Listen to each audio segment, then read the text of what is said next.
Hello, everyone. I'm Matt Clark, research analyst with Money and Markets. And as he does each and every week, joining me is Green Zone Fortune's co-editor, Charles Sizemore. It is time for another episode of Investing with Charles. If you do have a comment or a question or anything like that you'd like to ask Charles or myself, or maybe there's a stock you'd like us to look at, or maybe you want to talk dividends, you can do so. Email us. The email address is feedback@moneyandmarkets.com. We'll drop that right down below. Or you can comment below here on our YouTube channel. If we do ask a question and we do use it, we will send you some very cool Money and Markets gear like this t-shirt. Not the one I have on, you can't have that one, but it could be one similar to that. We also have hats, sweatshirts, all other good stuff as well. And I would also encourage you to check out moneyandmarkets.com each and every day. Adam, Charles, myself, our entire team work hard to provide you safe, sound, smart, simple, profitable investment information for your portfolio. On the website, you can use our proprietary stock power rating system for free. You can check out the ratings of any number of thousands of stocks out there. You can create your own watch list. You can track your stock performance. You can do all sorts of great stuff, and you can do it all for free at moneyandmarkets.com. Now, Charles, getting right into it today. Obviously, no secret, the market is in the tank. It is looking bad. It is not good at all. There's no way around it. We are bullish. You, me, Adam. We are very bullish people when it comes to the market, but you can't get around the fact that the market has dropped significantly over the last several weeks. It was dropping even before the Fed. But hold on, though. We need to go back and talk about something a bit more pressing. I'm still fixated on this Money and Markets, T-shirt thing. We need to have some sort of auction where we actually sell Matt Clark's worn shirts, unlaundered. You can get Matt Clark's actual sweat in the t-shirt. I'm really not too sure what the marketability of that would be. I would say slim to none, actually. We would probably actually have to pay someone for that, which would be a money loss. Of what happens when the Fed drains liquidity out of the system. Because I'm pretty sure if this was a year ago, we were still going full throttle with monetary policy, we could have made an NFT on your used Money and Markets t-shirts and probably sold them for millions. You have more faith in the ability of selling something that I own than I do. So I appreciate that. But regardless, the market is down. Even before the Fed announced a 50 basis point jump in interest rates a week or so ago, the market responded in a half a day. It went up, and then right after that, it went right back down again. So it's tough whether you're a retail or an institutional investor. If you're looking at your portfolio, which most people are, in fact, they're probably doing it on a daily basis. There's a lot of hesitation. There's a lot of panic. What was a buy the dip is now sell off everything. But the thing here is to note. And we've talked about this before. By the way, I will correct you one more time. In proper trader lingo, it's buy the dip becomes sell the rip. Okay, so sorry. You gotta speak the language here, man. I appreciate the correction. I'm probably not going to use that, but I appreciate it nonetheless. But one thing usually in times like this, because interest rates are up, usually bond rates are also up, meaning that there is the potential for more payout on a bond coupon. However, one thing that you and I have talked about offline, and we're going to show everyone today, is that may not necessarily be the best approach for you if you're looking at maintaining some form of income in your portfolio, even during a market downturn. So I want to start with that, and I want to just dive right into what that looks like. Right now, bond payout is about 3%, give or take. The yield on the 10-year Treasury right now is about 3%. It's been dancing around that. It's been a little bit above it, a little bit below it, but about 3% is where we are today. And it fluctuates every day, but yeah, it's in that general vicinity of 3%. So a 10-year Treasury bond is going to pay you a coupon of 3%, basically every 6 months, I believe is how that works. So yeah, however, 3% is the annualized. They divide it up into semi-annual payments. Yep. Right. So what I want to do is I want to look at that and put that together and compare it with where a dividend stock may be over the same time frame. And we actually did that. You did that. You shared that information to me. What we're going to look at is we just picked a random dividend stock. Not all dividend stocks are the same. They don't all pay out the same. One it's random, but also that's known for not necessarily being this dynamic growth. Right. We chose Clorox. Yeah, we Why chose did we choose Clorox. Clorox? We chose Clorox because it's about the most boring, just, non-exciting company you can imagine. They sell bleach and wipes, for crying out loud. Just basic cleaning supplies. This is not a hyper growth business. This is a slow and steady, stable business. I thought that would be a bit more fair if we're comparing just kind of, dividend workhorses. I don't want to skew the results with some, fast growing dynamic, tech stock or something. So I figure this is a better apples to apples comparison.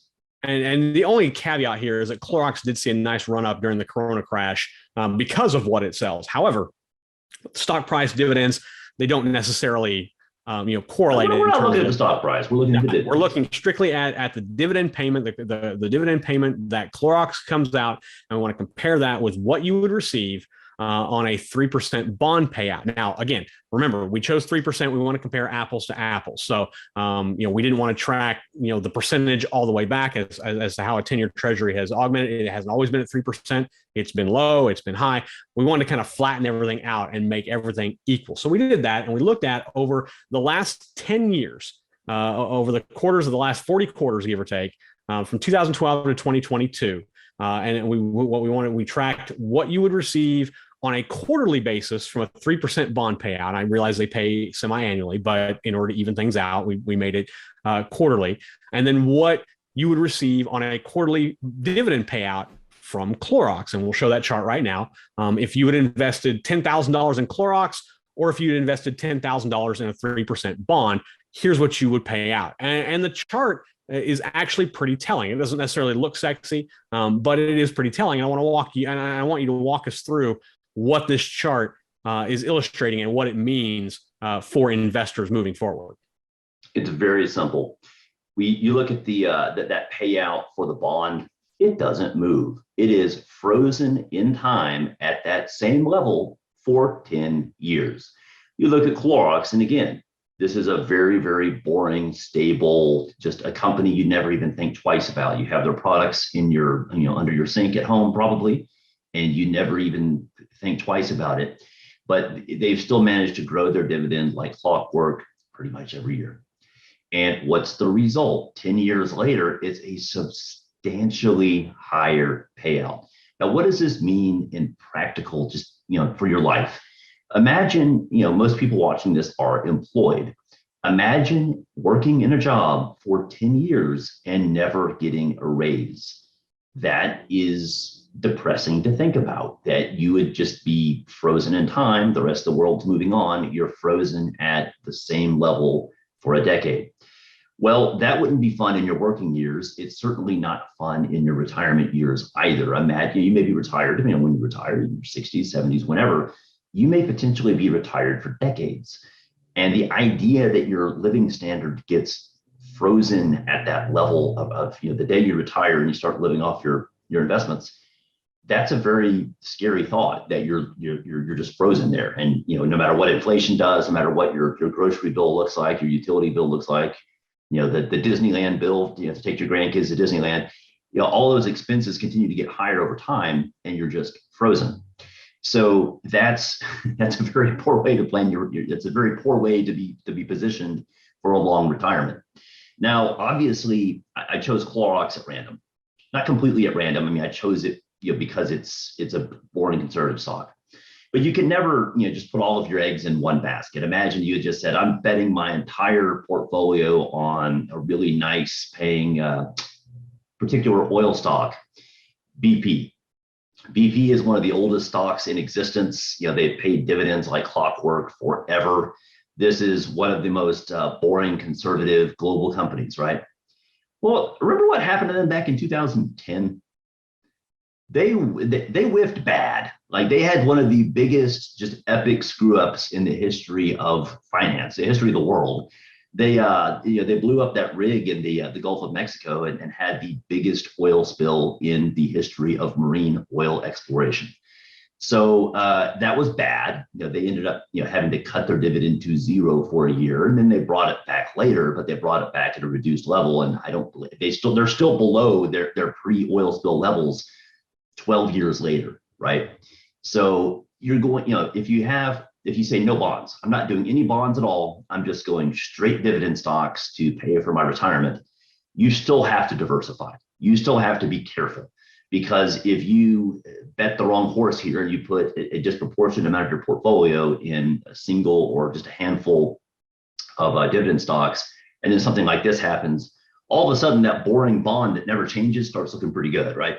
So, takeaway here, bonds are not going, a diversified bond portfolio is not going to grow over time. It's just the payout you get the day you buy the portfolio, that's what you're stuck with forever, or for the duration of the bond.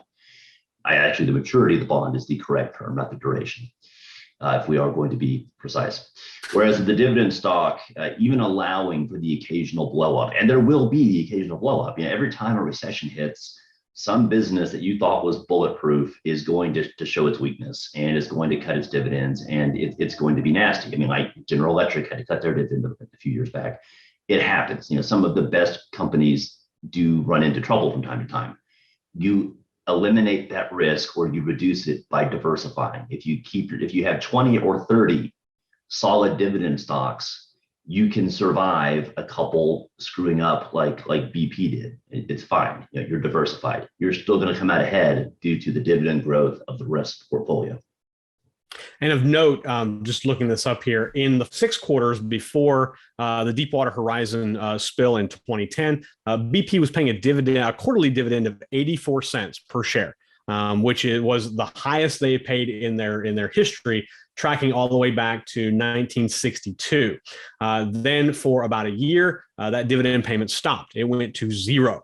It came back in 2011 at a rate of 42 cents. It got as high as about 63 cents in 2020. Now that dividend payment is at 32.8 cents right now. So still not where it was before Deepwater Horizon. It's less than half where it was before Deepwater Horizon, but it is a consistent payout, and they have raised it on a year-over-year basis. So, again, the takeaway here is that if you're looking to be flat, to not see an income increase, then bonds are fine. However, if you are looking at trying to increase your income, even in downturns of market times, it's better to diversify your portfolio. Maybe do a blend of maybe bonds and dividend-paying stocks, to where you see an increase. Call it a cost of living increase. Because again, if you're living on a fixed income, one of the biggest challenges you have, and I use experience here in South Florida, for example, where rents have gone up exponentially in the last year. I think the average here in the Tri-County, Miami-Dade, Broward, West Palm Beach, or Palm Beach County area, the average increase is 50% on rent. It's massive. It's unreal. And if you're living on a fixed income, that prices you out of the market, even as a you may renter. be forced to move at that point. You may be forced to pack your bags and leave. And even if you're a homeowner, the increase in homeowners insurance is matching that increase in rent. So think of it like that. Or next time you need a new roof, next time you need a new carpet, exactly. Whatever. Like all those expenses do rise over time. Exactly. And so investing just solely in bonds is kind of like living on a fixed income where there is no increase whatsoever. I think even Social Security actually gets worse than that. There's one aspect we didn't cover at all, and that is you're locking in that payout for the life of the bond. But then you also, apart from that, you have the reinvestment risk of what do you do at the end of that bond's life when you get the bond's face value back. What rate are you going to get when you have to reinvest that? What if yields are actually lower? You could actually get a paid decrease if you buy that bond today and you're locking in that 3% yield. Fantastic. 10 years from now, what are yields going to be? Do you know? I don't. Who knows? No clue. It could, if you look at the experience of Japan, yields could be zero or close to it. Yep. Now, all of a sudden, that 3% that you thought was okay, I can live on this. All right, we can make this work. All of a sudden, you're having to reinvest that 10 years later at 0 or 0.2, or in the case of Europe, for a while, negative yields. Negative. So, what do you do then? So, don't play that game. If you need to have some bonds, okay. If you have to have a few just for volatility reduction purposes, fine. But for your actual income needs, dividend stocks are likely going to be better. Again, diversify, don't put all your eggs in one basket. Have many dividend stocks in different industries that are not affected by the same factors. But if you want to stay ahead of inflation, if you want to keep your standard of living at least stable and ideally rising, then bonds aren't going to do it for you. He is the dividend genius. He is Charles Sizemore. He is a co-editor of Green Zone Fortunes. Again, if you have a question for myself, for Charles, for Adam, email us. You can email us. The email address is feedback@moneyandmarkets.com, or you can comment down below here on our YouTube channel. Check out moneyandmarkets.com. Each and every day, we give you the best, safe, sound, smart, simple, profitable investment information for your portfolio, whether the market is up or whether the market is down. And I would encourage you that if you are looking to get more active into trading and you're looking for a methodology and a system to follow that is proven time and time again, Green Zone Fortunes is certainly a way to go. Charles, Adam, myself, our entire team work very hard. We give you the top stocks we feel like are going to outperform the market by at least 3 times over the next 12 months. Plus, you get a lot of in-depth analysis, portfolio reviews, all sorts of great stuff. We'll send up a link somewhere where you can find out more about Green Zone Fortunes. Again, he's Charles Sizemore. He's a co-editor of Green Zone Fortunes. I'm Matt Clark. I am the research analyst for Money and Markets. Until next time, everyone, safe trading.